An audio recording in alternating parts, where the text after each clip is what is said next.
Lord, make us instruments of your peace. Where there is hatred, let us sow love. Where there is injury, pardon. Where there is doubt, Faith. Where there is despair, hope. Where there is darkness, light. And where there is sadness, joy. O Divine Master, grant that we may not so much seek to be consoled as to console, to be understood as to understand, to be loved as to love. For it is in giving that we receive, it is in pardoning that we are pardoned, and it is in dying that we are born to eternal life. Amen.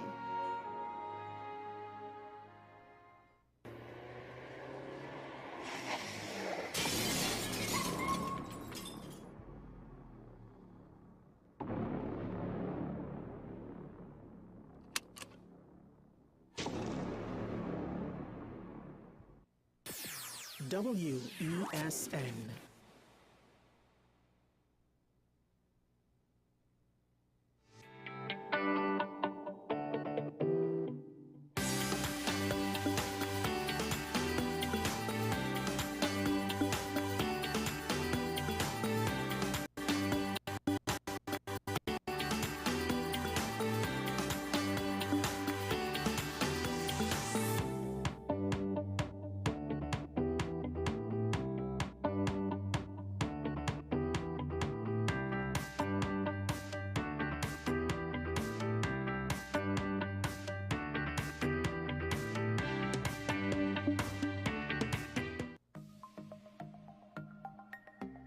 Knowing how to tell authentic is as easy as 1, 2, 3. Find it, match it, search it. Step 1. Find the style number on the tag. Step 2. Match the style number inside the jersey with the number on the tag. Step 3. Search it. A quick Google search of the style number will verify the jersey is authentic when the search results match the jersey being searched. Don't be fooled by counterfeit jerseys. Before you buy, remember to find it, match it, search it. Fan Zone, 2 locations nationwide. Center City Mall, Chaguanas and Movietown, Port of Spain. Nationwide delivery available. Between the Bank and the Gutter, a novel about street dwellers in Port of Spain.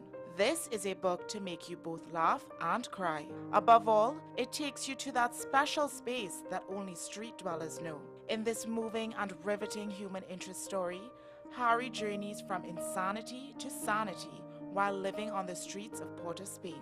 Now available at Metropolitan Books, 12 Aripita Avenue, Woodbrook. Paper-based bookshop, 14 Alcazar Street, Woodbrook. WESN, 30A Gattaca Street, Woodbrook. And the home store branches located at Barataria, Chaguanas and East Gates Mall. Autographed copies now available on request. Also available from author Louis Lee Singh. I Used to Live in Heaven, Letters to My Granddaughters, Local Government in Trinidad, Conspiracy Against the People, and Closer to the Church.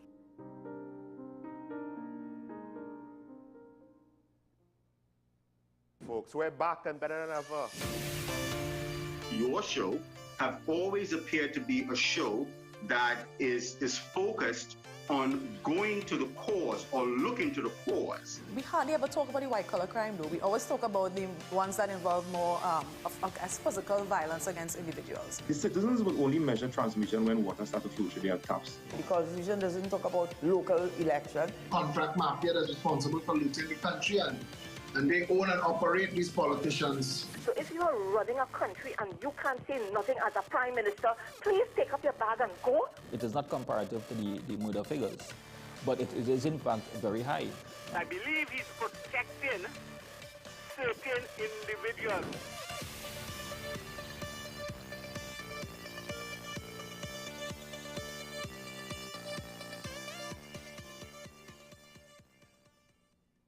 Simon's Musical Supplies Limited. We are the specialist in new and used musical instruments, carrying top brands like Yamaha, Pearl River pianos, Vinyl and Sabian cymbals, Remo and Evans drumheads and Fender guitars, just to name a few. Also a wide assortment of music books, pan and accessories. At Simon's, we service what we sell. Trust the leader. Call us now at 625-6412 or visit us at 20 Board Street, Port of Spain.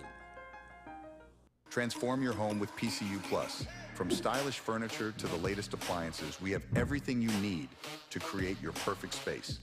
At PCU Plus, we offer fair prices and affordable financing options that are cheaper than hire purchase agreements.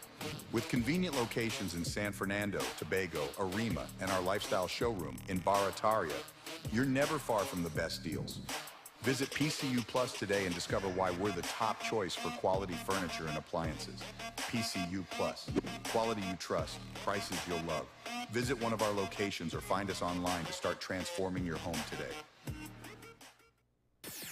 WESN.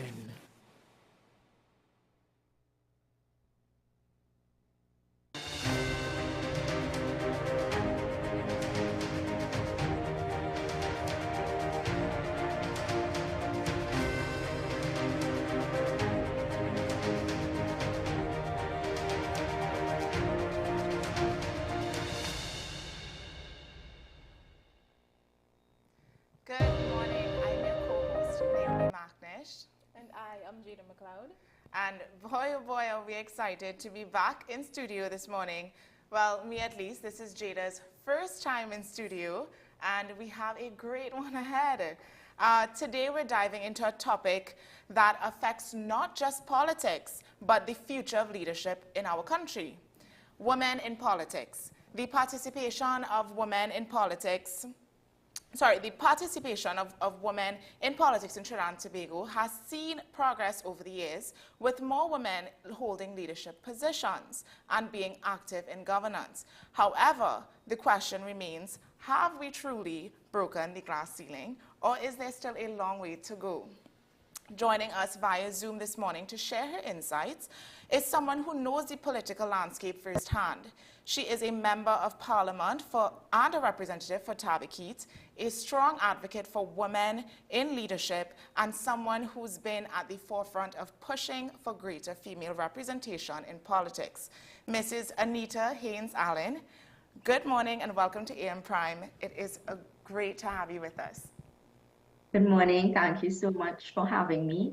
I'm extremely excited to participate in what I consider to be a very important discussion. How are you ladies doing this morning? Thank you so much. We're good. We're going to jump right into it. How would you assess the current state of women's participation in politics in Trinidad and Tobago? Well, I heard your introduction and this question of a glass ceiling, which, was a concept in the 1990s that, well, prior to the 1990s, that, gave us something to work towards. Right now, those of us who are participating in the political landscape, in the leadership landscape, we understand very firmly that we stand on the shoulders of those who stood before us, and that our job is to continue progress. We exist in a representative democracy, and key in that is that you have, or you feel as if you have, representation from an entire cross-section of society. Some may take it as 50-50 representation, but others, like myself, will take it more as in terms of the quality of the representation. This is an election year in Trinidad and Tobago, and as I always say, if you are looking at representation in Parliament, for example, you start with the House of Representatives, and you start with the candidates that are being put forward by the various political parties. If you are seeing, for example, that there are a number or that the candidate selection seems very diverse, but if you take a closer look, you are seeing, for example, that women are placed in seats that particular party is unlikely to win, then you understand that what you'll see at the representative level will not be what is represented at the political landscape. So I think very importantly, we ought to be looking here now at what the political parties are giving us to choose from in 2025. Right. So then, in other words, I mean, political parties aren't necessarily doing enough to promote these women, or to promote women candidates. Well, you see, that's where you start, right? You look at the local government level, you look at the parliamentary level, and you get a sense of whether or not we feel as if the country is going in the right direction. I mean, as you said, and in Trinidad and Tobago, there's been a number of demonstrated women in leadership positions, including, as it stands right now, the Speaker of the House of Representatives, the President of Trinidad and Tobago, and the opposition leader, and a former Prime Minister herself. And so we have a number of demonstrated high-level leadership positions. What we look at now is what does that translate to in terms of meaningful, sustainable change in representative politics, as well as in spaces of appointment. So you're looking at the Senate, you're looking at the boards of, the various entities in terms of state management, and you look at the cross section and you say, okay, whether or not do we see the numbers coming out of the university and higher learning spaces where women, within 60% or make up 60% of the numbers in the tertiary education spaces, whether you see that translated into the management level. And we're not, because you're seeing about a 30% representation at the management level. Okay, Anita, hi. Let's look at what's being done right now. So politics, realistically, is a very male-dominated field. But you, alongside many other women, have started the Yes Leadership Program. I would like for you to tell me a little bit more about how this program prepares young women to face the challenges, the unique challenges of being a part of that 1 in a million, that male-dominated field. Absolutely. So I'll just take one step backwards before I get to the Yes Leadership Program and talk about a little bit about the Women Parliamentarians of Trinidad and Tobago, which is an apolitical organization. So we take off our political party hats and we step into a space or a caucus of women parliamentarians where we look at what we can do to promote this goal of representation.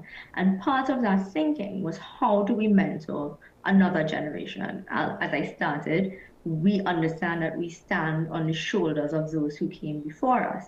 And therefore, the onus is on us to present our shoulders for others to stand on it so that we can keep, we can keep a cycle of giving and mentoring and training and passing on knowledge as best as we can. And so the Yes Leadership Program allows a space for young ladies between the ages of 18 to 29 who are interested in parliament, in advocacy and representation, a space to participate in an 8-week program where you can learn from former parliamentarians, where you can learn from industry experts some of the key elements of advocacy, public speaking, media engagement, debating practices, how to utilize the tools available to you today to make yourself a better advocate for Trinidad and Tobago and regionally, as a matter of fact.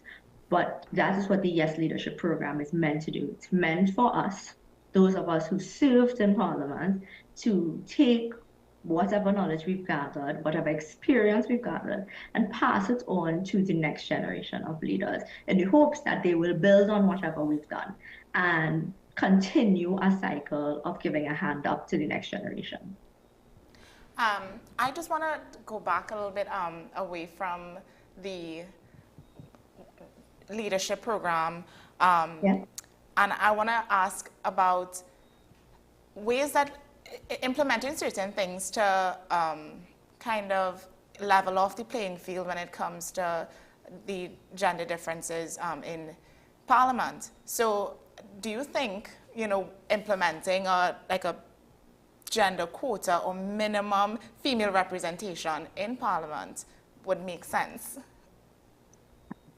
I have always, in my personal opinion, resisted the ideas of a quota system because of how our representative democracy, to give it a chance to evolve on its own. A quota to me suggests that we do not have faith in ourselves to evolve into a truly representative democracy on our own. I do believe there are things, like I said before, that can promote a cultural shift so that you understand overall that Trinidad and Tobago is moving in a direction, and we promote a cultural shift in terms of seeing women as leaders. And we exist in a matriarchal society by and large as well, right? So we are accustomed seeing female leadership within our households. And so it's not something that we are unaccustomed to. However, what we can look at, I believe, is how do we craft our political messaging to make it more welcoming and less divisive. And so you have to look at the elements that prevent women from deciding to run in the first place, or prevent women from putting their names forward, if there is indeed such a thing. In terms of political parties across the board, if you ask anyone who participates in political parties, you understand the importance of the women's leads and the women's arms, and you understand the importance of women in terms of organizing, structure. How do you run things like party groups and whatnot? They're heavily female dominated. The question is, why is that not translated in terms of parliamentary representation? And by and large, you kind of get a sense of how persons are treated in terms of the media, how things are reported on, how things are suggested, and why women choose not to subject themselves to those things. And so I think it is a question of the practice of politics as opposed to the need for a quota. And that's why I have really centered my political career on a voice for a new type of politics and political rhetoric that focuses on issues, that focuses on how do we create a better Trinidad and Tobago, and focuses on development issues as opposed to personality issues, which I think will make a major difference in women deciding to run going forward. I just want to get your 2 cents on a matter. In the budget last year, 2024, there were some comments made by 2 MPs that was overheard. And they were speaking about a female politician. Does that, in your opinion, does that tell us anything about the standard or the state of how men in politics view or respect the women, their female colleagues, to say? Absolutely. And it wasn't the first time it was crosstalk that was picked up on the mic. But we've had instances before of it being said. I remember very early on in my House of Representatives career, I spoke after, I speaking in the budget debate, and somebody referred to persons as political jammets. And coming into the debate, I said, look, this is exactly the type of thing that makes people, get turned off of the political landscape. People want to hear about what are we doing to revive our economy? What are we doing to make our nation safe? What are we going to do to ensure that crime and criminality can come down? And, you get caught up in these personal attacks and these very gendered personal attacks in a number of cases. And absolutely, I think those are the things that we're looking at and the things that absolutely need to change going forward. Yeah. All right. I would like to ask just a question about you in general. Why politics? Why did you personally, as you said, subject yourself to a life in public office? So I did my undergraduate work in political science in the early 2000s. So the early 2000s in the United States, changing political landscape. And so, considering this idea of saying representation, and we've been doing a lot of work trying to encourage more women to run for office, because that's the only way you'll get the numbers to shift, right? Mm-hmm. You have to get more women to run, and so that women are always a choice. If you're not running, you don't have a chance, right? So that's just like the lottery, the lotto. If you don't have a ticket, you don't have a chance. If you're not on the ballot, you don't have a chance to be elected. And I did a lot of work at the background level. And one of my mentors, one of my academic mentors, said to me, you're doing all of this work, but if you don't run, you don't change the landscape. And so when I returned to Trinidad and Tobago, I said, you know what? The fact is, some of us, and there's critical work to be done on the background. We focus on things like gender responsive budgeting. We focus on things like, the same thing, mentorship programs. How do you encourage more young ladies to be interested? And I thought to myself, one of the best ways to do it is to actually run and show that it is not just possible, but that you can exist in a political landscape and in a political climate where you can rise above it, that the political attacks or the gendered political attacks will not really have real world impact on your political career. And I think that I've managed to do that. And hopefully my example would have encouraged other young ladies to see it as a viable field for change. Because I know I've discussed with a number of young persons, and young women in particular, who said that they want to make a change, but they stop just short of entering the political landscape to make a change. And we need people in all spaces of advocacy. But critically, we need persons in Parliament. And the only way to do that is to offer yourself up to run.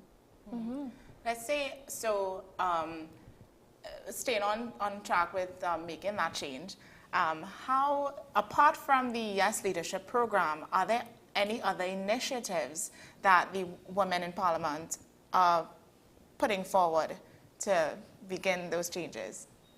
We will be rolling out other initiatives as we go along, but outside of the women parliamentarians of Trinidad and Tobago, there are a number of initiatives overall that has seen this type of work. So you look at institutions like CWIL, you look at spaces like UN Women, there are a number of programs and training programs that teach women tools in campaigning, that prepare you for what political life entails. And what I've seen since I started working in this field, I've seen very interesting developments about putting things like your mental health into consideration, and how do you manage and manage your day-to-day life and your political life. How do you exist in that fishbowl where things are, that ordinarily in your work life will not be paid attention to, that you have people paying attention to in a political life. And I think those things will, again, reap great rewards as we go forward, because you're understanding that persons participating in politics are human beings first, and that we have a lot to deal with. And how do we manage, balance, and create sustainable change in the political landscape? And I think those things are very encouraging to me. There are, like I said, there are a number of programs that are available. And so you make the personal decision to run, and the tools are available to you. That I can definitely understand. Let's keep on the topic with being encouraging and being inspired. Where do you hope to see women parliamentarians in Trinidad and Tobago, say, within the next 15 years, 20 years? My hope, outside of just women in Parliament, is just a cultural shift in the political landscape, where you have a lot more persons, instead of being turned off by the political landscape, understand it to be a very important vehicle for political change. I think right now you get the sense that everything is the same, and you get the sense that nothing that citizens can do will have any real impact. And I am hopeful that in terms of, especially in terms of women's political participation, that you see it as a valuable vehicle for change, that you understand that you're one step in a decision, a direction to run for local government, to run for your village council, to run for to be member of parliament, to run as head of your advocacy group. Those things make very impactful changes. And I know for a lot of us, we hope to see a revolution, a great big shift over in a short space of time. But I believe if we make smaller, sustainable shifts that we can continue to build upon, we will create a revolution that, it may be that it's in the history books, and that people understand what happened after it has happened. But what we have to focus on, I think, is sustainable shifts in our political landscape. that can be, maintained over time. Speaking about in the spirit of revolution and having these changes in the history books, let's look to the future. Well, personally, would you say that you have any prime ministerial aspirations? What's coming up? What's new? I have an interesting year ahead of me, I believe. I have made certain pronouncements in the public about ways I think things can be different, especially in the last year and a half.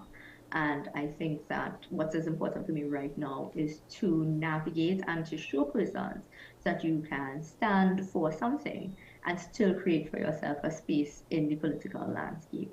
And so and the question of prime ministerial, I think for me, I have, in my first instance, due consideration for the development of Trinidad and Tobago in the short and medium term, because I think things certainly need to get better and need to get better in a short space of time. And where that takes me, I think, is a matter for where opportunity lies, and in my case, where God's will decides, But for me right now, I think I am looking at an interesting political year ahead. I will certainly keep you up to date, but right now we're focused on, whether or not we can create that sustainable change at a political party level. Ms. Haynes, I just want to, staying on topic, based on what you said, can you tell us, how would you describe your current position with the United National Congress, and how do you feel about the party's direction and leadership at this time? Well, I participated in an internal elections last year, and we exist in a democracy, and so the will of the people will prevail. And in that regard, you have to be very supportive of what the United National Congress members have decided in terms of the direction of the national executive. Do I believe that there are still improvements that can be made? Absolutely. Will I continue my work with the institution to make those improvements at a constituency level, at a party group level? Absolutely. And so I've never been a person to shy away from doing the work. Wherever you land, you have to do your best. You have to try to create for the people of Trinidad and Tobago the best options politically. And wherever you are, like I said, you do your best. And so for me, right now, we are engaged in the process of screening. We are engaged in the process of selecting candidates for the upcoming general elections. And so, like I said, it's going to be an interesting political space to navigate, but I remain very confident that once I stick to my principles and I continue and I maintain my principles stance, that in the end, it will all work out for the best. Nice. I just wanted to jump back to the Yes Leadership program here. The Yes Leadership program here. Where can young girls find out more about the initiative and how they can get involved? Okay, well, you have me switching between hats here. So for the Yes Leadership program, you can find information on our social media websites. You are looking at Women Parliamentarians TT. We're available on Instagram, on Facebook, X. So you can find more information on our social media pages. Sorry. All right, thank you. Ms. Haynes, thank you so much for joining us this morning. The conversation was definitely inspiring. It was enlightening. We are in full support of the women parliamentarians of Trinidad and Tobago, 100%. Right behind you. Very happy to hear that. And we do hope to hear more and see more coming from you all moving forward to make the political space a better place for women in Trinidad and Tobago. Absolutely. Yes. So that's... Thanks so much for chatting Thanks so much. Thank you for having me. We're going to move on with the show this morning. We're going to take a quick break, and we'll be right back.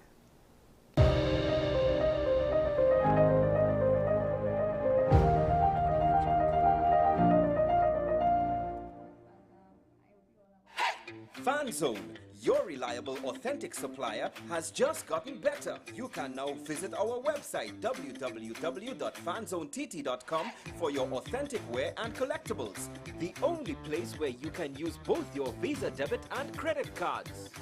Visit our website fanzonett.com to make your purchase today. Transform your home with PCU Plus. From stylish furniture to the latest appliances, we have everything you need to create your perfect space. At PCU Plus, we offer fair prices and affordable financing options that are cheaper than hire purchase agreements. With convenient locations in San Fernando, Tobago, Arima, and our lifestyle showroom in Barataria, you're never far from the best deals. Visit PCU Plus today and discover why we're the top choice for quality furniture and appliances. PCU Plus. Quality you trust, prices you'll love. Visit one of our locations or find us online to start transforming your home today.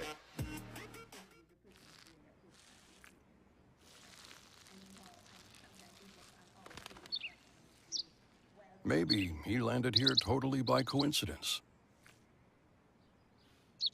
But if by chance he's admiring your fresh coat of Benjamin Moore soft sky blue, well, that's a pretty high compliment.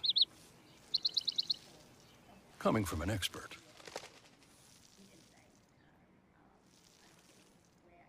Simon's Musical Supplies Limited. We are the specialist in new and used musical instruments, carrying top brands like Yamaha, Pearl River pianos, vinyl and Sabian cymbals, Remo and Evans drumheads and Fender guitars, just to name a few. Also a wide assortment of music books, pan and accessories. At Simon's, we service what we sell. Trust the leader. Call us now at 625-6412 or visit us at 20 Board Street, Port of Spain. SM Group International Limited, your solutions partner for the latest innovations, brands and competent staff to meet your needs. We provide products and services in the following divisions: executive services, event rental and services, power and heavy equipment, construction and property management, food and beverage, aggregate and sales and distribution. Check out more on our products and services at www.smgrouptt.com. Contact us at 221-7445 or email at info@smgrouptt.com. We are SM Group International, your solutions partner. Do you need treatment for obesity or any related abdominal procedures? The community hospital now offers minimally invasive laparoscopic surgery done by an American-trained, board-certified surgeon with over 20 years' experience. Give us a call at 235-5479 for more information. The Community Hospital of Seventh-day Adventist, where good private health care is affordable. The best birthday gifts are at dbesttoys.com. Shop for the best brands you love at the best prices, like VTech, Leapfrog, Fisher-Price, Play-Doh, Hot Wheels, Bobby, Cocomelon, LOL, Baby Alive, Crayola. Visit us in-store at Forces Flagship MacBean. Shop online now at dbesttoys.com. Order via call or WhatsApp at 32DBEST to order. And remember, we have the best toys at the best prices.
morning and welcome back to WESN's AM Prime.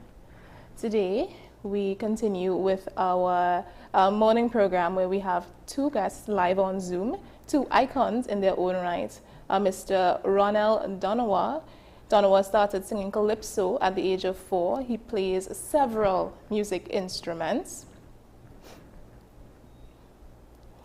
Several music instruments and won many local calypso competitions. He is also an attorney and the host of an educational legal series called Strictly Legal with Rondell Donowa right here on WESN. He is also the public relations officer for TUCO. Also joining us is Mr. Ricky Jai. He is the hugely popular chutney soca artist from Trinidad, right here in Trinidad and Tobago. He has been entertaining crowds for a long time. His calypso career began in 1989 on the Spectacular Forum stage with a song by Gregory Ballantyne titled Suminitra. You may have heard of it. With all that being said, please welcome to the show Mr. Rondell Donowa and Ricky Jai. Welcome. Good morning, good morning. Good morning, Jada. How are you? I am doing well. How are you guys? Good, good. I'm good. A little tough to be up and early around this time of the year, but good. Nice to be here. Thank you for having me. Of course. Thank you for having us. It's quite the early morning. So this morning we're here to talk to Rondell and Mr. Ricky Jai about Rondell is the co-tent manager for the Digicel dynasty, but I know that Digicel dynasty was formerly known as Digicel House or Kaiso House, if I'm correct. Can you tell us a little bit about that rebranding? Why the rebranding? Okay, sure. So good morning again to all your listeners and viewers. So basically, the TUCO have decided this year as part of our Calypso globalization team and to have persons back into the whole Calypso shows and Calypso tent regime. We've decided to rebrand, to use the old traditional experience of Calypso tent into a more modern feat. And this is the reason why the Kaiso dynasty was coined and formed with its tagline, the new global experience, encouraging persons to come back into that tent atmosphere. And also it means now that we would have changed our venue. I mean, it was formerly formerly Kite's House, which was at the Big Tent by Savannah. And as a result, we have changed our venue to the Radisson Hotel, where we will be launching on the 13th, that is this Thursday, the 13th of February at 8 p.m. Right. So the transition was described as a bold transformation. What key changes are being introduced to the Calypso tent this year? Well, the Calypso tent is more diverse, so we have a blend of young aspiring artists, such as Young Brothers. So we would have blended chutney, we would have blended dance, and also one new feature is spoken word as well. Because we recognize that the spoken word culture, spoken word aspect of our culture is so important, so we would have blended it and introduced that to the tent atmosphere as well. All right. Yes, we see Mr. Ricky Jai. Mr. Ricky Jai. So, as I understand Good morning again. This is you making sort of your return to the Calypso world, the Kaiso tent. Can you tell us what prompted this? Well, many people may not know this, as you said earlier in the introduction. A lot of people know me as the chutney artist Ricky Jai, but let me refresh everyone's memory. You know, when I started in the business, I started as a Calypsonian, and in my heart, I'm still a Calypsonian. You know, in life, along the way, things may change. You may go down different paths and everything else, but the love that you have for something doesn't change. And the love that I have for Calypso and Calypso music hasn't diminished over the years. I may have ventured into chutney and become very, very successful at it, but in my heart, I'm still a storyteller. And for me, the Calypso tent where I started has always been very, very special to me. And in 2025, I wanted to come full circle. And after having conversations with our president, I told him, you know what, King, I'm coming home. I'm coming back. And I want to be part of the global change. I want to be part of the rebranding. I want to be part of bringing people back to the Calypso tent. I want to be part of that movement to bring people back to that space where, you know, they can hear social commentary, political commentary, humor, and most of all, enjoy a great show for the carnival season, which is what we are going to put on at the Calypso Dynasty. Mr. Donowa, the theme this year is Calypso Globalization. Can you go in a little detail about what does that mean for the Calypso Dynasty? Right. Well, the Calypso Globalization theme was is our, you know, every year we have a theme, and as a result of last year's success, particularly when Tuco with Marsh Montano would have hosted a show in New York, right? I believe Ricky Jai would have also performed and that show, you know, and a lot of other young artists would have also performed, and you know, and it was a great experience in terms of bringing Calypso to the world during that time. And obviously, because of the fact that now a lot of artists, or most artists, are coming back home to Calypso. You know, we have Ricky Jai who's coming back home to Calypso. We've seen a lot of other artists who have started singing Calypso coming back home to Calypso, like Marshall Montano, and even like Young Brother as well, who has joined the 10th cast. You know, Young Brother would have made his name through COVID, singing his little, you know, his little songs and beats online. Now he's also singing Calypso at the 10th as well. We have Colonel Roberts as well, the son of Grandmaster Lord Kitchener, who will also be part of the 10th. So what we've done is encourage other persons who would have migrated out of the Calypso culture to come back home and globalize the new experience of Calypso, and that is where you'll find out in Calypso Dynasty with a dynamic cast.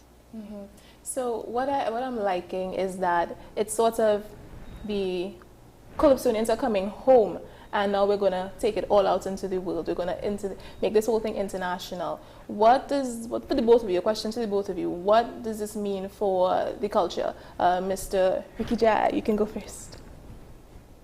Well, I think this is a great step in a right direction, and I admire the initiative of our parent company, you know, that represents us as an organization locally and globally.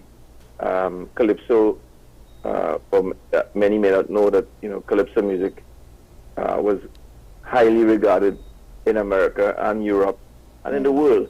The great Harry Belafonte created history with an album called Calypso, selling the first 1 million records. There's nothing to stop what we do as an art and you know, culturally, from making it globally. I think it's all about finding the right avenues right now and creating the right shows for people to recognize and see what we can create and enjoy our music on a global stage. As Rondell said earlier, you know, the Apollo show was a huge success for us as Trinbagonians. The response of the audience, the attendance, the reviews, everything was simply amazing. And I think going forward, we can only expect, you know, bigger and greater things from, you know, Tuco and all the participants, you know, where our music and our culture is concerned. I think great things are in the future for us. I like that. Mr. Donowa, what does it mean for the culture for you? Well, it means a great deal, as Ricky Jai said, especially, you know, as persons who, you know, a lot of icons who, I know Ricky Jai is based now in the US, but you know, he's back here, so you know, so that's a great deal. But actually, only my body is based there. No, I left my heart here in Trinidad. Well, yes, that is true. I mean, at the end of the day, you know, we are all the diaspora, so huge, right? And therefore it means that whatever culture, our culture is being transported over in the diaspora. But coming back to the question, I mean, it means a lot for the organization TUCO as a parent body, and of course, I mean, we are so excited to bring this new experience and for persons to experience this 10th season throughout 8 shows that we are having. But I want to just add one more thing to what Rondell is saying here. You know, it's very, very important for us as a people here in Trinidad and Tobago to understand that charity begins at home. And for us to take our craft, our trade, or what we love abroad and sell it to international audiences, we have to have a solid base from which to start. And it is important that people recognize what the Kaiso dynasty is all about, to see the inclusion of the young, the veterans, the different art, forms of the art, and to come out in supportive numbers. The tent has gone through a lot of changes in 2025, and it's all for the audience, and it's all for the people of Trinidad and Tobago, all for the tourists who are coming in to understand and to come and enjoy and create that wonderful environment of enjoyment. Because ultimately, enjoyment, pleasure, entertainment, great entertainment, value for money is what will encourage the whole Kaiso experience to spread, not only in Trinidad and Tobago, one of the islands, but globally and a whole. So this new trust that we are on is important for local support. It's important for people to come out again and be a part of something that is really, really going to be trending globally in a very, very short time. That's what we love to hear. Yeah. So Calypso, I mean, it can be considered a seasonal thing. Are there any plans for it to, be taken throughout the year? I mean, to just stay at the forefront of everyone's mind of, being part of our culture? Well, really, that is the main goal of Calypso globalization. It doesn't stop here. It encompasses having various shows. I mean, yes, TUCO has different shows throughout the year, but it's important that persons recognize and accrue with what is being celebrated, and this means that after Carnival we'll be going to Europe and other various jurisdictions to spread the culture of Calypso. So Calypso doesn't stop here. We always encourage, through the president, encourage persons, to perform timeless pieces that would not stop at just 1 year, but also that will be timeless throughout. Like some of the great performances are hits by even Ricky Jai, by Sparrow, by Kitchener. So really and truly, it really doesn't stop here, and it boils down to be excited for the year ahead. Mr. Ricky Jai. No, go ahead. I was gonna jump in with Rondell and say, the trust of our president is to reverse that trend of thinking that our music is seasonal. Our music is not seasonal, Our music is all year. It is unfortunate that over the years, radio stations, as of Ash Wednesday, have sort of clipped what we do, have clipped the sound, have shut down the sound. And that is something that the president is actively trying to change the mindset of people where Calypso music is concerned. Calypso music is not seasonal. This art is being practiced all year long. It's all over the Caribbean. It's in places in the US and Canada, and as Rondell says, in Europe. So this is part of the trust of the Kaiso dynasty is to change that mindset. We are no longer seasonal. We are not like the wet season and the dry season. We are perennial. We in your face all the time. 2025 and going forward, Calypso is not seasonal. We in your face every day, every day. Yes. No, I wanted to ask Mr. Ricky Jai, the Kaiso dynasty being, having all these collaborations and just evolving this year with all the changes. Can you tell us a little bit about how does this Kaiso tent compare to other Kaiso tents or previous Kaiso tents that you would have been a part of?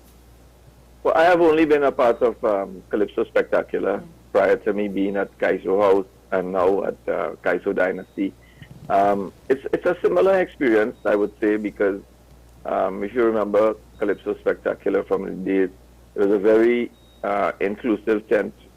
Calypsonians from all over the island, the stars of yesterday and the stars of today. So I quite like what I'm seeing at this new rebranding of the Kaiso House into the Kaiso Dynasty. I like the fact that we have, as Rondell said, people like Young Brother. If you don't know Young Brother personally, I know him. I know his manager, Jesse. And one of the things that is very important for a guy like Young Brother is Calypso. And in conversations with him, I was also surprised pleasantly to know that he has a Calypso that he is and he has presented in 2025. That speaks volume for a young man who is on Instagram and TikTok and trending globally, with what he's doing and his DJs and everything else, and feeding into that young audience, and at the back of his mind, still seeing and recognizing that Calypso in its original state and form is a very important and integral part of his process as being a cultural ambassador for Trinidad and Tobago. To me, that's very, very interesting. It's good to know that the younger generation still holds Calypso music as that crux. That it really matters, and it's also a way forward. Where culture is concerned. All right. What would you say, Mr. Donowa, that you are hoping attendees get out of the experience of the Kaiso Dynasty? Well, we are hoping that persons are fulfilled, that they want more, right? Of course, the concept of the venue, as I said, is Radisson Hotel, which will be transformed into a dynasty, as the name states, royalty. And if I might touch on the performances or the cast that was selected this year, which includes, headlining, we have Brother Valentino, we have Ricky Jai, we have former Calypso Monarchs, Winston Gypsy Peters, Corinne Ashe, Dwayne O'Connor, Tazia O'Connor, Chuck Gordon, we have young Aaron Duncan, we have Akisha, we have Young Brother, we have also Brother Mudada, Brother Musa, Calypso Ku, Dr. Seals, Derek Seal, Lady Aisha, the queen of comedy in Calypso. We have GI as well, 3-time Chutney Monarch, GI. We have Risan Mel, Poser, young Poser, Terran Lawrence coming out of New York, Gary Cordner, Brother Mac Exposer. We also have the 3 spoken word acts, which is who are Lala, Nakoda Francis, Trell Dunlane. So, and we also have Mark Pierre, extempo veteran, Black Sage. So the cast is big. Very dynamic. And encouraging persons to come out. You may not, one day you may see some of one part of the cast. So that is why it's important to come out another time to see the next half of the cast, Right. Apart from this massive, incredible, exciting lineup, I personally have never been to a Calypso tent, right? We invite you. We invite you this time. We invited so, you. No, I want to know if either of you can tell me something that would, inspire me or urge me to want to come to this Kaiso tent, to experience Calypso and all these different genres coming together. Well, first of all, we've put you in a place of comfort. We've put you in a place of class. We've put you in a place where when you come, there's adequate parking, there's security. We have put you in a place where when you come, you'll be comfortable. There's, everything from the best in entertainment to the best food, the best drinks. You put you in a central place in Port of Spain where you feel very safe. You're right, in the thick of things. So there's no reason for anyone to say, but I ain't want to go, so-and-so, the parking is not available. I ain't want to go to the security and site or nothing. This, the whole environment which, has been created for patrons is one of class, comfort, convenience, you name it.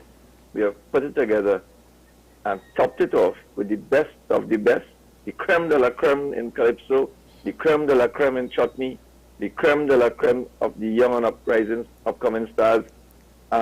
If I would say to people out there, come and relive, the glory years of, Calypso music when it tends to overflowing with love, laughter, and life. Wow. Yes. I'm 90% there. Mr. Donovan, you have 10%. and the other 2% is that it's value for money. It's only $200. $200 entry for a spectacular cast.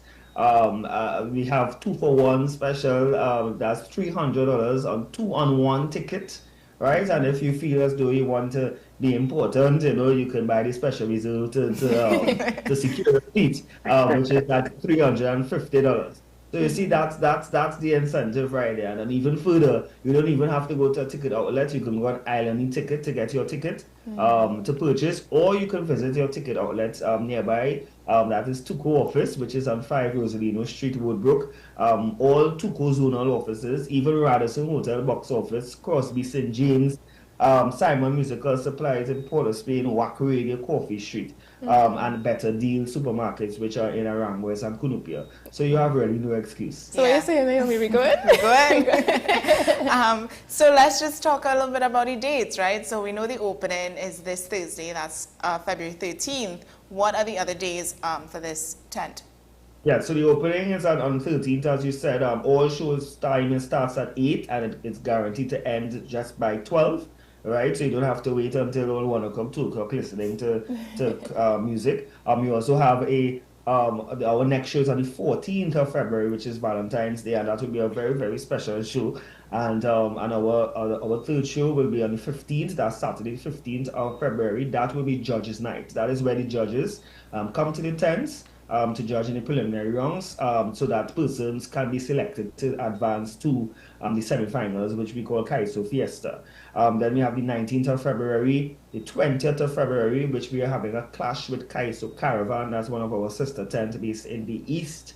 We also have on the 21st of February and 26th of February, and we are closing on Thursday, that's the Thursday before Carnival, the 27th of February. So we have 8 shows starting 8 p.m. to 12 midnight at the Radisson Hotel. Nice. Well, I think I am sold. I am sold. I will do my best to be there. I would love to see what this is all about. I would love to see the execution of these different genres coming together under one roof. Even the theatrics as well, the entire setup, you will be amazed. I'm very interested in this spoken word. Mr. Donovan, Mr. Ricky Jai, thank you so much for joining us this morning. The conversation was great. It was fun. We had a very insightful experience with you too. Thank you so much. Thank you for having us, and we greatly appreciate the time afforded to us on national television this morning. To all the viewers out there locally, and if you are viewing abroad, wherever you are right now, once again, let me extend a heartfelt and warm invitation to our beautiful Twin Island Republic, Trinidad and Tobago, for the greatest show on earth. And Carnival 2025 will be no exception. And I invite you to come to the Kaiso Dynasty, the new global experience, and just be a part of it. Be a part of something that, that's really going to be great and going to take the world by storm in the shortest space of time. Beautiful. Nice. Thank you so much. So thank you very much. y'all will definitely catch us at the Kaiso Dynasty. If not all the days, definitely at least one. Yes. Not to forget, showtime is at 8 p.m. and y'all can get your tickets on Island E or at the ticket outlets. Listed. Would have listed before. Yes. So thanks again for joining us. Coming up next, we have another guest, somebody close to home, Mr. Joash Alexander, with us this morning. We'll be right back.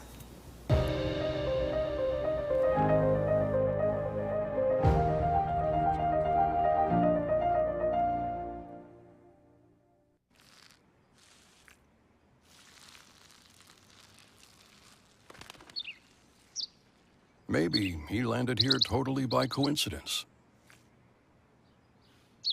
But if by chance he's admiring your fresh coat of Benjamin Moore soft sky blue, well, that's a pretty high compliment. Coming from an expert.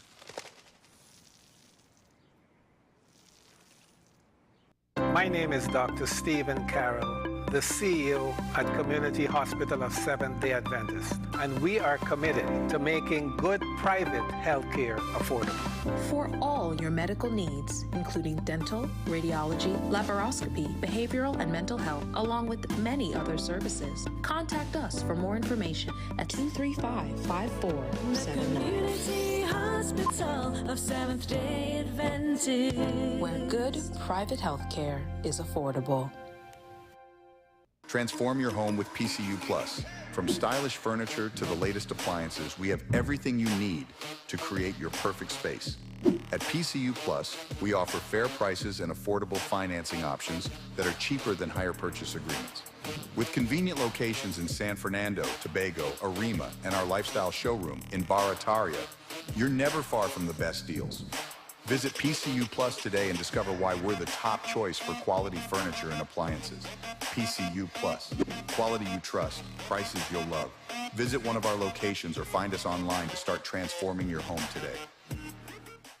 Simon's Musical Supplies Limited. We are the specialist in new and used musical instruments, carrying top brands like Yamaha, Pearl River pianos, vinyl and Sabian cymbals, Remo and Evans drumheads and Fender guitars, just to name a few. Also a wide assortment of music books, pan and accessories. At Simon's, we service what we sell. Trust the leader. Call us now at 625-6412 or visit us at 20 Board Street, Port of Spain.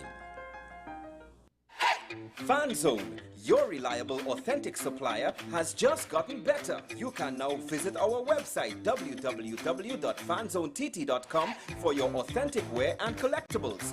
The only place where you can use both your Visa debit and credit cards. Visit our website fanzonett.com to make your purchase today. This is Face of Sports, WESN Content Capital. How you felt about the kiss on the lip? That's the business. I'm nothing to do with that. I find that was distasteful. The national senior team, whether you like it or not, that is the model for all other teams to follow.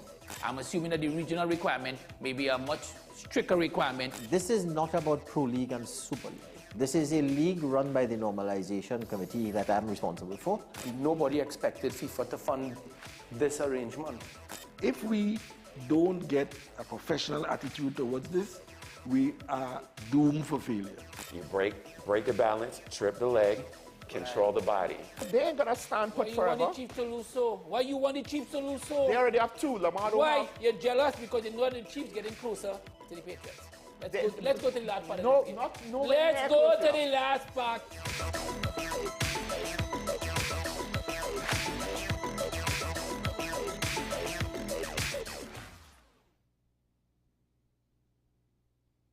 You are watching Strictly Legal on WESN Content Capital. Just give an overview of what exactly is that split arrangement. In this, now you don't need to register nothing. You don't need. We can do that another time. But then it becomes a hit, and then everybody starts to want to claim. The laws that predate many of the independent countries' constitutions are going to be those colonial laws. We know there are an infinite amount of circumstances that would lead to a murder. I have a great idea and, I have a great concept. but until it's actually expressed, it does not become intellectual property. Accomplishments or targets of a forensic accountant is to quantify what may have been lost. We believe we defend criminals and we manipulated the law and we exploited the system. A responsible journalist will reach out to the person who they have the information on for a comment.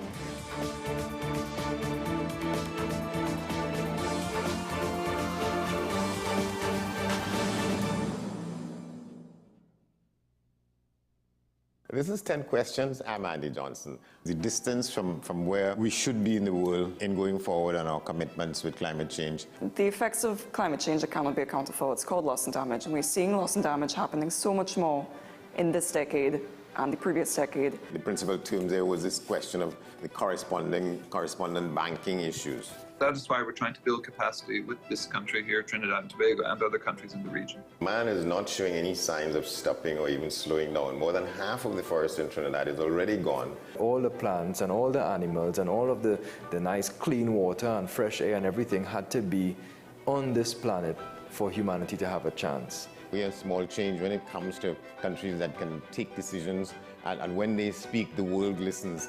The General Assembly is a very democratic forum. And Trinidad and Tobago has the same vote as Canada, in spite of the obvious difference in size.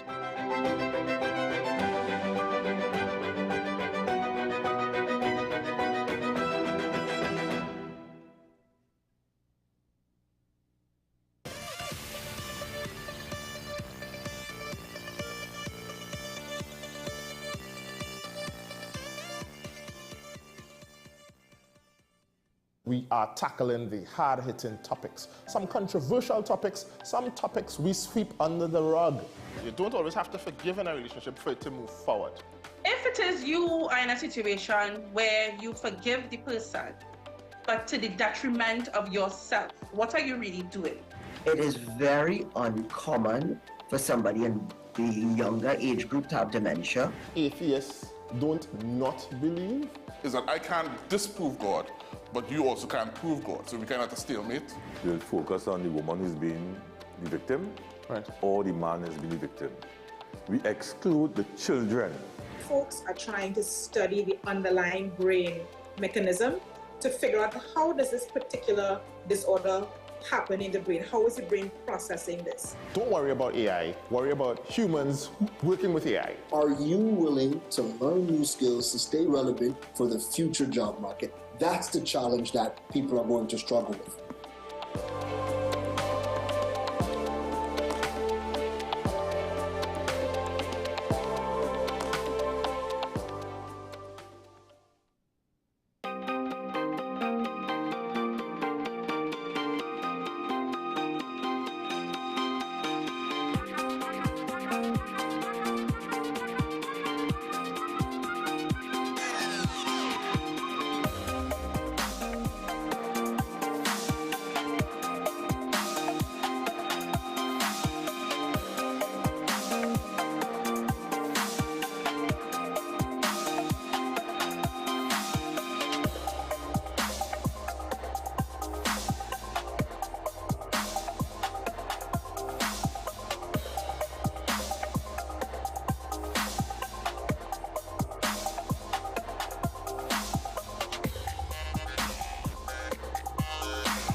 FanZone, your reliable, authentic supplier, has just gotten better. You can now visit our website www.fanzonett.com for your authentic wear and collectibles. The only place where you can use both your Visa debit and credit cards. Visit our website fanzonett.com to make your purchase today. Transform your home with PCU Plus. From stylish furniture to the latest appliances, we have everything you need to create your perfect space. At PCU Plus, we offer fair prices and affordable financing options that are cheaper than hire purchase agreements. With convenient locations in San Fernando, Tobago, Arima, and our lifestyle showroom in Barataria, you're never far from the best deals. Visit PCU Plus today and discover why we're the top choice for quality furniture and appliances. PCU Plus, quality you trust, prices you'll love. Visit one of our locations or find us online to start transforming your home today.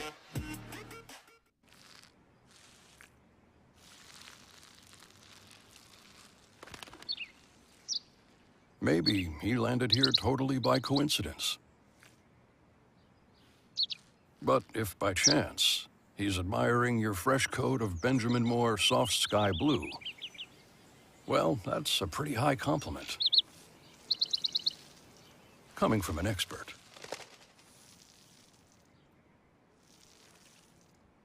Simon's Musical Supplies Limited. We are the specialist in new and used musical instruments, carrying top brands like Yamaha, Pearl River pianos, vinyl and Sabian cymbals, Remo and Evans drumheads and Fender guitars, just to name a few. Also a wide assortment of music books, pan and accessories. At Simon's, we service what we sell. Trust the leader. Call us now at 625-6412 or visit us at 20 Board Street, Port of Spain.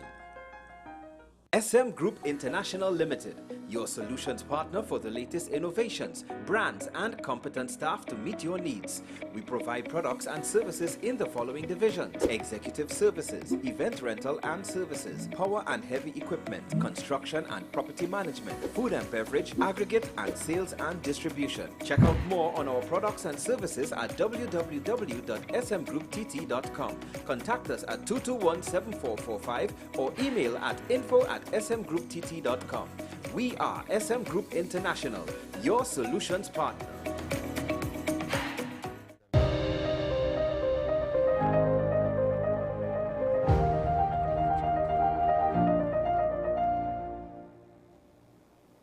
Welcome back to AM Prime this morning. I am very excited about this last interview. We have, as Keaton says, our house raster.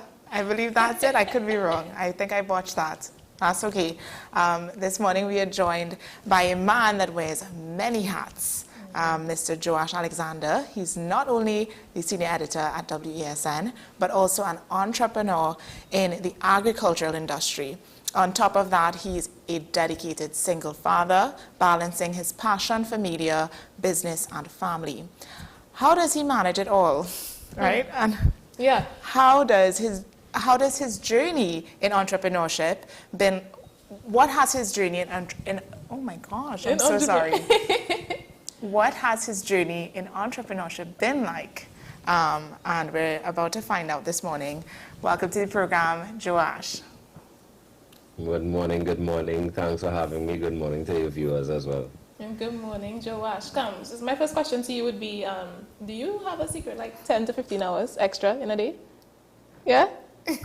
No, I don't actually. No, I don't.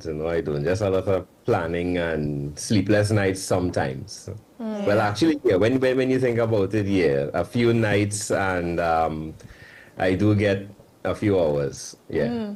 At the expense of is the question. At the expense of, because, I mean, Joash, you just came home a couple hours ago, and now you're here. You're joining us this morning at 7 a.m.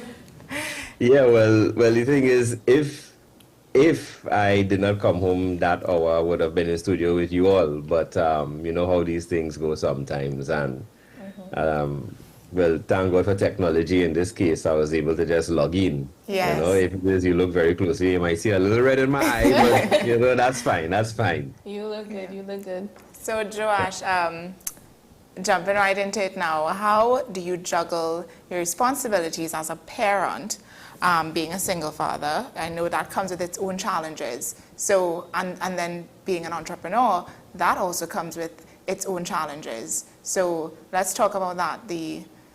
How are we doing it? Wow. I mean, sometimes for me, I just wonder how I doing it myself, you know, because I do at times pull back and be like, wait, how is I able to manage all of this? But I would first say, thank God for the wisdom and the grace to actually go through all of this. Secondly, the people around you, the people around you who like your family or your friends or what have you, they as well play a very important part, because sometimes they can pitch in to give a little help, give a little advice. When it comes to my son, his mom, she as well does her part. She has that understanding as well. So whenever I have like work or what have you, she will more or less, be there to pick yeah, up. she'll just be there and what have you, until it's time for me to say, well, all right, I would take him this time and what have you. That is one. On the business aspect of it, I was in business before I became a father, and that was in the technical aspect with computers and fixing computers and all, and even in media as well. I was in that before. So I more or less had that business entrepreneurship framework set down. So when the opportunity came to go into agri, right, it was first off planning, understanding from the support base, and then from there, it was just more about prioritizing things as they come along. Most of the times I take these things, as a matter of fact, all the time I sit down and take these things day by day, because you don't just want to say, okay, this is going to happen, that is going to happen, you're going to do this, you're going to do that, you're going to do that, and then you will find like certain things clashing. You really don't want to do that. You want to sit down and try to plan and say, okay, this is what we're going to do today, this is what needs to be done, and you stick to that plan, you stick to that schedule. Yeah. Well, many single parents struggle with that work-life balance. And I know you yourself probably struggle with that as well. It's not always perfect. So, but what strategies have helped you maintain the balance? Well, that is actually a good question, because there are times, I will admit, there are times where it falls out of balance sometimes, because you might find yourself leaning to do one thing, and that more or less overshadows everything else that you have to do, or every other plan that you have in place. All right. When those things happen, now, this is where you have to, turn night into day and get done what needs to get done. There are also other times where you might find like the work might finish a little more quicker than expected. So you have a little more time to play around, you have a little more time to get something else done. But most importantly, rest and time to, for me, I need some time to just do nothing. I need that time sometimes. Yes, so for me, I will, there are times I will just not do anything and say, okay, I need to take a break. Let me just take a break. Let me chill for a few, right? Maybe watch a movie or play some games or some kind of thing. Yeah. I will take that time. And with that now, I'm able to kind of more or less refocus a little bit, rebalance a little bit. Sometimes you might tell yourself, okay, the main thing I would say is that when you plan everything, right? If it falls through, if it does not fall through, you more or less have to just tell yourself, you know what, let us find a way to just refocus and refix everything, try to get this plan back up and running. So I would say for me, more or less, that is what I, try to do now. So tell me, do you see agriculture as a viable and profitable venture for young persons to get into? Oh yes, definitely, definitely. I would recommend anybody get into agriculture. The reason I got into agriculture is because of my friend. She is in agriculture. She was born into it actually, and she has known agriculture all her life. And it's her passion, it's her dream, it's her goal. And at that point in time, I remember when I was looking for something else to actually venture into, she said, let's look at agriculture. Let's venture into the agricultural business. She has all the know-how, she has all the knowledge and the know-how and how to and the framework and the idea and all these other things. The lovely thing about it as well is that the government has certain initiatives. The Ministry of Youth and the Ministry of Youth Development and National Service, they have some programs, and she was fortunate enough to be part of one of the programs, and she has learned a lot. She has learned a lot, and was able to implement that into the business, you know, and because of that now, she can actually say, well, okay, the future for this business that we are in, all right, the future now, it's a lot more brighter. You can actually see this going somewhere. And now the question now is, why is it that a lot of young people not really going into this venture? Because everybody wants to work in the office. Everybody wants to, you know, have certain jobs that they want to get into, but nobody is seeing the potential that agriculture has in this country. Yeah. So let's talk about, tell us a little bit about exactly what is this aspect of agriculture that you're in? Yeah. What do you do? Well, let me try to say it in corporate terms, right?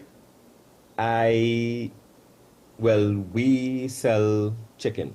We sell chicken, right? We grow and we process and we sell chicken. We have a lovely customer base, people who love what we supply. And it has come now that we are actually processing chicken, selling chicken every week. That's a lot. I hear you use the word we. Yes. I understand you got into business with the missus, or? Yes. Can you tell me? We actually in it together. As I say, she's the one who has all the knowledge and what have you. So I wouldn't say I'm a tag along, but the thing is, she was able to teach me. She was able to teach me and say, well, all right, you know, this is how it's done. That is how it's set up. This is how you go through with it. This is the procedures you have to follow. This is the safety precautions. This is the cleaning procedure, every single thing. Sanitation procedure, every single thing. So she's head honcho. Yeah, it seems so. She running the show. Yeah. Well, let's stay on track here. Talk to us about getting in business with your significant other. I mean, I can't say, we hear a lot that it's not always easy, you know, that you never mixed business with pleasure. So how do you deal with that? Well, it is something I would say, how I should put it. It's a unique approach, but it is something I think that is understood for us.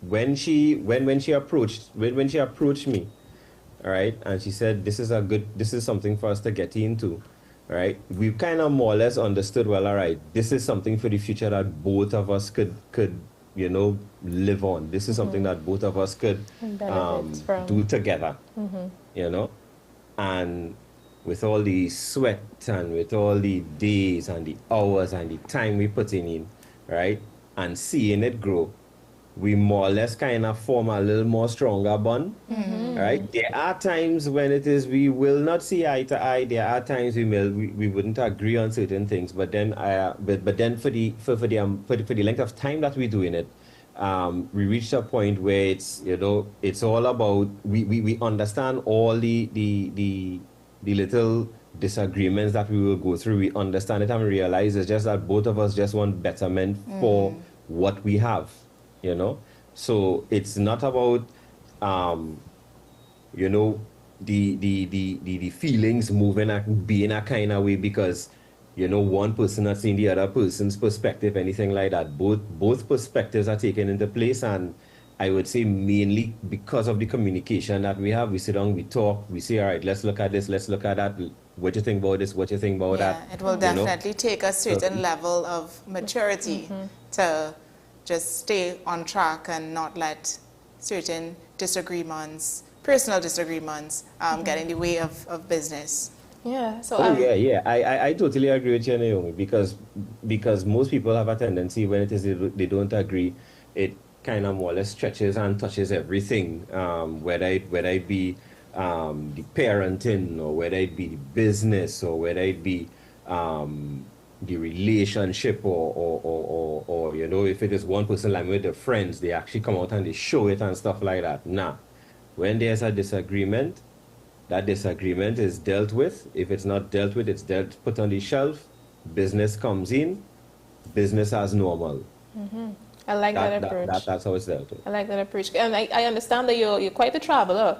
So can you tell me, over the past many travels that you would have been on, and what it would have taught you, how do you see yourself passing those teachings down to your son? Oh, that is an excellent question. So for those who may not know, from 2010 to 2019, I was part of a humanitarian missionary organization, and we would travel to many countries where people were not so much as fortunate as us. And, you know, we would provide relief, we would preach, we would help them, we would stay with them, encourage them, all these other things. So that allowed me to travel to many countries within that time. Right? Countries, for example, India, Indonesia, Sri Lanka, Bangladesh, Myanmar, Tibet, Russia, just to name a few. Right?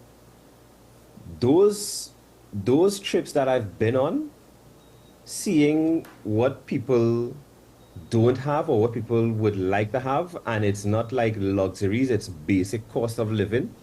Right? You come back to Trinidad and you appreciate every grain of rice on your plate. You appreciate flipping a switch and seeing electricity. You appreciate turning on a tap and getting running water. Even if get this, even if the water is a little brown, you appreciate it. Yes. Right? Not most people will see it like that, but for me, that time was a humbling experience, and now I appreciate every single thing that is going on. Every single thing. The fact that I'm alive, the fact that my son is alive, the fact that I'm able to you know, be a part of so many ventures, you know, being an entrepreneur, having another business, being able to learn and have the opportunity to learn and do things and better myself. I appreciate it, and I'm very humbled by it. You know, many people would not see it that way, but when it is you see what is going on across the world and how people are suffering and what they have to put up with and what they have to deal with, and you come back here to Trinidad and Tobago, yes, we have our own issues, we have all these problems and things that are going on, but yet still we have so much things to be thankful for. Yes, all right. We have to start appreciating these things that we have in our country. We have to start appreciating the little luxuries we have. You know, a simple thing as I said, running water. You know, we don't have to walk for how many miles to get water and stuff. I mean, if there are people in Trinidad and Tobago who have it, eventually, maybe in the future, they might get running water in the taps. But in these countries, there is no promise of getting a simple thing like that. You know, a simple thing as walking into the grocery and getting one or two. Being able to buy simple things to make something, even if it's to buy flour to make a fry bake, you know, that is something you should be thankful for, that you are able to go and do that. You know, simple things as somebody giving you a little something or giving you a little drop, right? Like Naomi, sometimes that you will give me a little drop once in a while to work, I'll hail you out and, you know, I get a lift to work. Those are simple things I appreciate. And in these countries, you don't really get those things. So I am very appreciative of the little that we have and the little that I can afford. Yeah. Yeah. Well, so Josh, I just want to go back a little bit. You sell chicken, right? So, and it is a known fact that there can be a lot of chemicals in chicken. So just quickly, like, touch on that organic versus chemical chicken. Which one do you sell? Oh, okay. So the way how my girlfriend has this whole thing set up, we more or less we grow our own chicken, We get the chicks, right? And we grow them, take care of them. We more or less let them get to that size, and then we process them and what have you. So I would say our chicken is organic. It's organic. As far as we know, the feed and what we buy and what we purchase, right?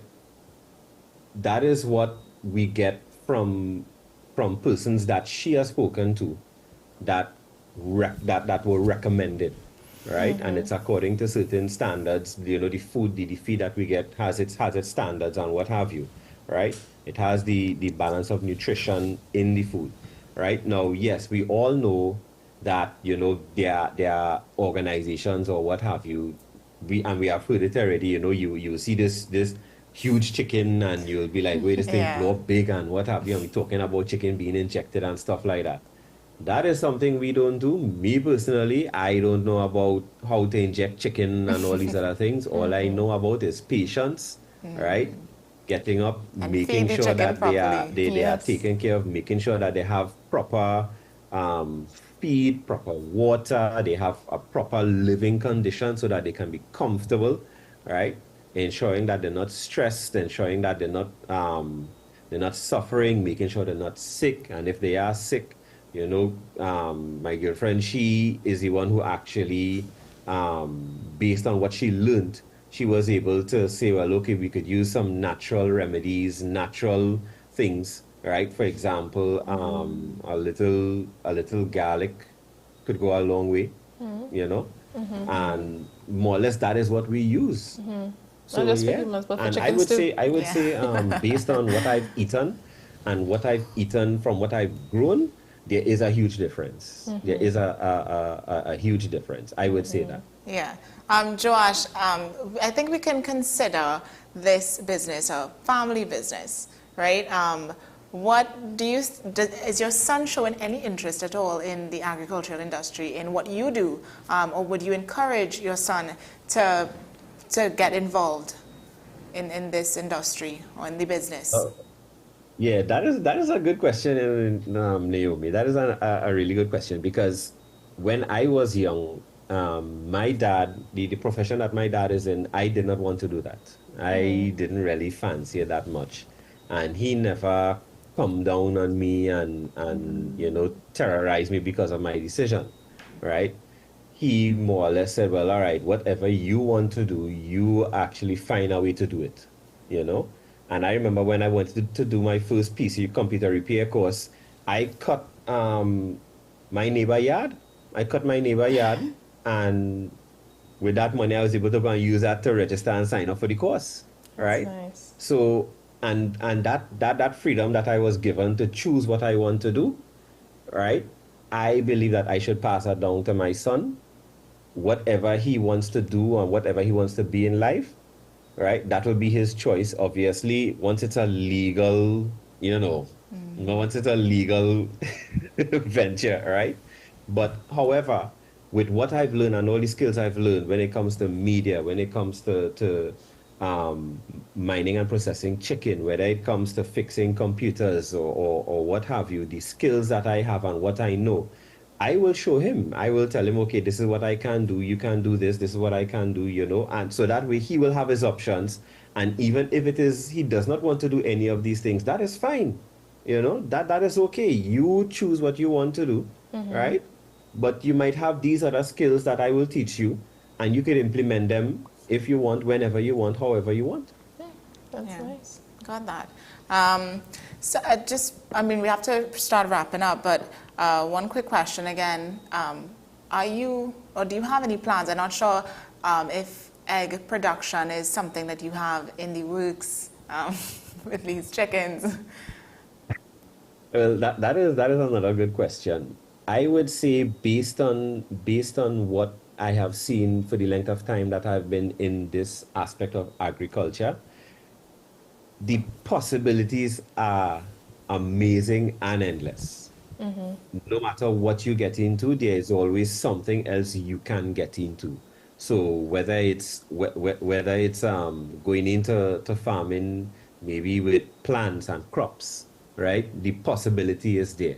If there because there are people who actually start off doing one thing, and then they realize that a certain byproduct from what in whatever aspect of agriculture they're in can actually help do something else, right?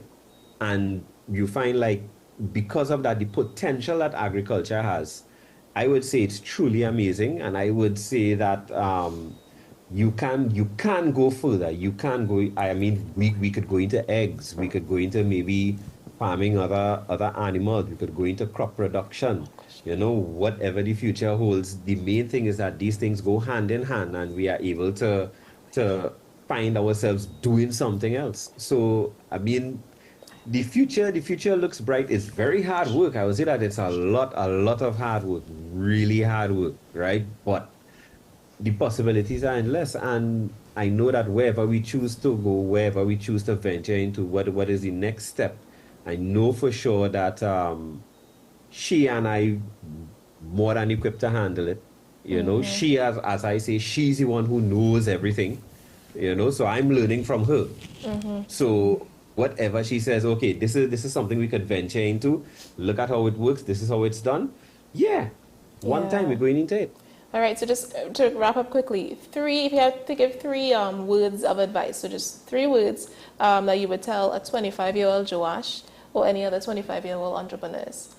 3 words. 3 words. Hush. Listen. Learn. Hush, listen, learn. Hush, listen, learn. Yes. We write that down, noted. Yeah. Hush because you don't know everything, right? And sometimes talking, you know, you will not gather any information. Listen. When I say listen, listen to people who are more knowledgeable than you. Align yourself with people who know more than you. And learn from them. Learn as much as you can. Learn. Get information, whether it be the person next to you, whether it be someone who is in it and they know more than you, whether it be news as well. Learn. Thank you so much for that, Joash. Thanks, Joash. This morning was great. I mean, this was a lovely way to end off the show. So, Joash, thank you so much for joining us. I know you are super, super tired, so I do hope you get some rest after this. Yes. Well, thanks for having me. I appreciate you all giving me this time, you know, to talk about my life, and, you know, hopefully it should inspire some of your viewers, you know, to, if they may not get into agriculture, they will, you know, try to be a better person, be a little more humble, be grateful for what they have. And if not that, at least they will be encouraged to get into business. You know, if they're a single father, you know, it's okay. Or I would say if you're a single parent, it's okay. You're going to make it. Find a way, sit down, take your time, plan yourself, strategize. You will get through. You will get through. Yeah. Beautiful. Joash, I have one more question for you. What comes first, the chicken or the egg? Wow. We'll put that for another episode. Okay. Oh gosh, thank you so much again. So we're just going to wrap up this morning's episode of AM Prime. We are very grateful for each and every guest that came this morning. We had Anita Haynes, MP for Tabaquite, Rondell Donowa, and Ricky Jai, which was a very, very fun interview. Beautiful. And then to wrap things up, Joash Alexander with us this morning. So these conversations were great. Thank you for tuning in. Be sure to catch us tomorrow morning for more engaging conversations right here on AM Prime on WESN.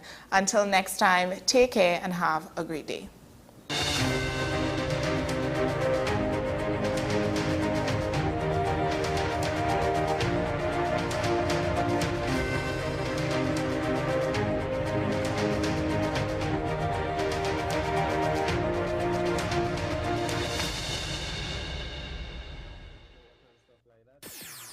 WESN.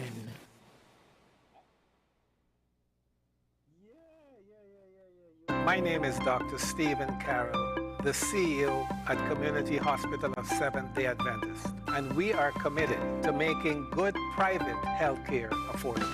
For all your medical needs, including dental, radiology, laparoscopy, behavioral and mental health, along with many other services, contact us for more information at 235-5479. Community Hospital of Seventh-day Adventist, where good private health care is affordable.